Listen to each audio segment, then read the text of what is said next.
বাংলাদেশ জামাতে ইসলামী।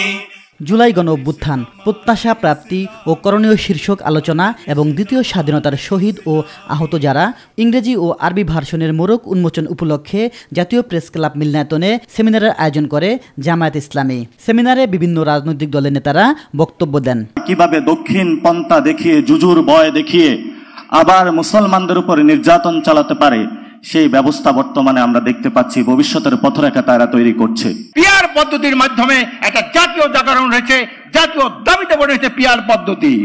বিচার সংস্কার ছাড়া ওই হুদা রকিব মার্কা কোনো নির্বাচন এদেশের মাটিতে আমরা হতে দেব না। এ সময় জামায়াত ইসলামীর সেক্রেটারি জেনারেল অধ্যাপক মিয়া গোলাম পরোয়ার বলেন, অবাধ ও নিরপেক্ষ নির্বাচনের লক্ষ্যে লেভেল প্লেইং ফিল্ড নিশ্চিত করতে হবে। সকল স্তরের নির্বাচনকে সুষ্ঠু ও নিরপেক্ষ করার লক্ষ্যে মৌলিক সংস্কার কাজ সম্পন্ন করতে হবে।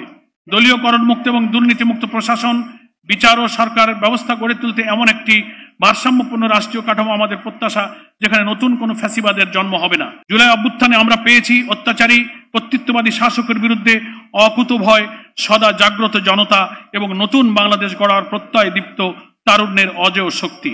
বর্তমান প্রশাসন দিয়ে নিরপেক্ষ নির্বাচন করা সম্ভব নয় জানিয়ে দলটির সহকারী সেক্রেটারি জেনারেল রফিকুল ইসলাম খান বলেন, মানুষের ভোটাধিকার প্রয়োগ করার জন্য কার্যকর পদক্ষেপ নিতে হবে।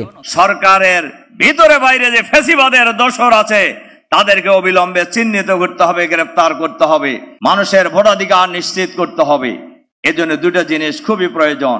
লেভেল প্লেইং ফিল্ড তৈরি করতে হবে, সবার জন্য সমান অধিকার নিশ্চিত করতে হবে, আর আইন শৃঙ্খলা পরিস্থিতি উন্নয়ন করতে হবে।